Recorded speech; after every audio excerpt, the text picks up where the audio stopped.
নমস্কাৰ। আজি মোৰ মায়ে কৰ্দৈ টেঙা বনাব মাছৰ লগত। এতিয়া পুৰণ দি দিব।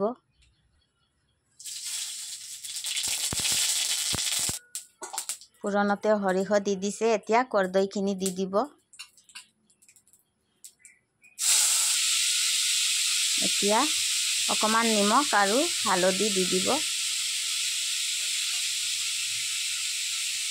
যিহেতু গৰম ইমান বেছি, এইটো গৰমতে কৰ্দৈটো খাব লাগে। এতিয়া জোল দি দিব। জোলখিনি উতলি অহাৰ পিছত মাছ দি দিব আৰু লগতে মাটিকলাই বড়ি। জোলখিনি উতলিলে এতিয়া মাছখিনি দি দিব।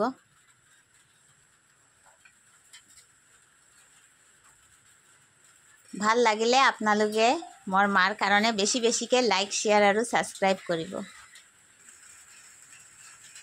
মোৰ মায়ে আকৌ বেলেগ ৰেচিপি লৈ আপোনালোকৰ ওচৰত আহিব। নমস্কাৰ।